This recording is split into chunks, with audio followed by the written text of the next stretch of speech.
Voilà, bonjour à tous. Alors, il s'agit de l'exercice 3 qui se trouve à la page 12 de votre cours. Donc, on est tous arrivés au même stade, en 2CA et en 2CC. Donc, comme ça, on commence avec cet exercice-là.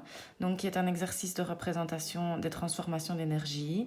Donc, ça veut dire que vous devez utiliser le modèle avec les bulles à l'intérieur desquelles on met soit un E, soit des pointillés, soit des flèches en fonction de si l'objet est un réservoir d'énergie, un transformateur d'énergie ou un receveur d'énergie. Donc ici, si on lit la situation et qu'on la décortique, on a un muscle qui peut servir à battre des œufs pour en faire une omelette. Donc d'abord, en réfléchissant pour le muscle, qu'est-ce qu'il a besoin pour fonctionner ce muscle? Eh bien, il a besoin de nutriments. Les nutriments sont arrivés, comme on l'a vu dans le dernier thème, via la digestion. C'est pas ça qui nous importe ici, mais ce qui nous importe, c'est de savoir comment l'énergie qui était dans les nutriments va pouvoir être libérée et donnée aux muscles. Donc là, simplement, il faut penser au thème précédent, et donc les nutriments libèrent leur énergie à l'intérieur des cellules. Donc on va avoir deux objets ici, les nutriments et les cellules, et bien évidemment les nutriments vont être le réservoir d'énergie. Donc le réservoir d'énergie, on a vu qu'on représentait ça avec une bulle et un E. Donc ici, on a au départ les nutriments. On a vu dans le cours que l'énergie qui était contenue dans les nutriments et dans les piles, c'était de l'énergie chimique. Donc on fait partir la flèche de l'intérieur de l'ovale, comme les conventions le disent, et on ajoute énergie chimique sur la flèche.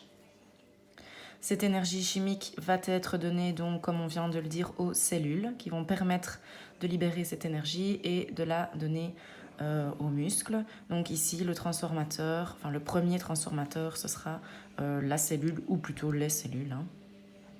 Donc une seconde flèche qui va aller vers le muscle. Le muscle ici n'est pas le dernier objet du montage, ce n'est pas le receveur, donc c'est également un transformateur. Donc c'est le muscle. Et pour que le muscle puisse fonctionner et battre les œufs, eh bien, il faut que les cellules donnent de l'énergie mécanique à ce muscle.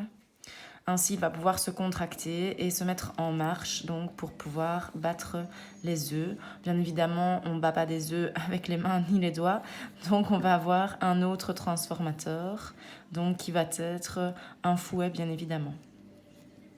Et donc, ici, on n'a pas vraiment de transformation d'énergie entre les deux. On va avoir simplement un passage de l'énergie mécanique qui est arrivée au muscle et qui va aller dans le manche du fouet pour le faire tourner, simplement. Et le receveur, c'est la fin de la situation, c'est-à-dire qu'on bat quoi? On bat les œufs pour qu'ils deviennent une omelette. Donc, le receveur final, ça va être les œufs. Et ici, de nouveau, on n'a pas réellement de transformation d'énergie. Donc le fouet est un transformateur, mais il ne transforme pas l'énergie, il va simplement la restituer sous la même forme. Donc de nouveau, on va avoir de l'énergie mécanique pour pouvoir faire bouger les œufs et finalement les transformer en omelette. Voilà, fin de ce premier exercice. J'espère qu'il ne vous aura pas semblé trop compliqué. Et que j'ai été assez claire dans le détail de son explication. Bien évidemment, vous pouvez me poser toutes les questions que vous voulez sans aucun problème.